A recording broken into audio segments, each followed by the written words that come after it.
বাইরে গেলে এই খাবারগুলো দেখলে আমার একদমই মাথা ঠিক থাকে না, তাই সব কিছু অল্প অল্প করে কিনে নিলাম। বাসার জন্য কিছু বাজার করলাম। কিছু কেনাকাটা শেষ করে বাসায় গিয়ে সবার জন্য আগে নাস্তা রেডি করব। পেয়ারাগুলো একদম ফ্রেশ, আমার ভালো লেগেছে খেতে। এই জায়গাটা আমার খুবই পছন্দের।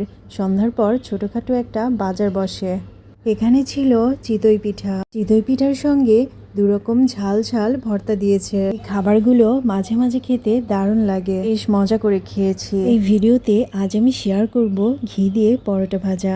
একদম সিম্পলভাবে বানাবো, বাট আমি ঘি একদমই খেতে পারি না ভাতের সঙ্গে। পরোটাটা আমি আমার হাজবেন্ডকে আজকে বানিয়ে খাওয়াবো, যদিও এর আগে অনেকবার ওকে বানিয়ে খাইয়েছি। আমার আম্মুর হাতের পরোটা আমার কাছে অনেক মজা লাগে। প্রথমে একটি পেঁয়াজ কিউব করে কেটে নেব, এরপর দু একটি কাঁচামরিচ দিব।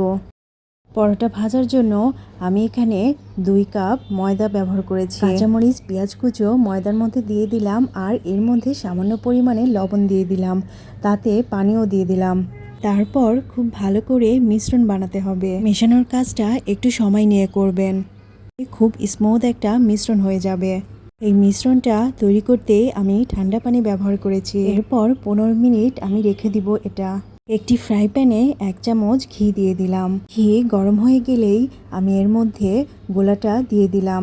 একদম লো হিটে পরোটা ভাজতে হবে, তো এপাশ ওপাশ উল্টিয়ে পরোটা ভাজতে হবে। এটা কিন্তু বেলা ছাড়া পরোটা, খেতে দারুণ লাগে, একদম নরম সফট হয়। তো আজকের ডিনারটা পরোটা আর ডিম পোচ, সঙ্গে সালাদও রেখেছি। আপনাদের কেমন লেগেছে ভিডিওটা অবশ্যই আমাকে জানাবেন।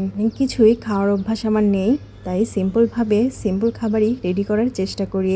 আজকে সকাল থেকে রাত পর্যন্ত সময়টা খুব ভালো কেটেছে।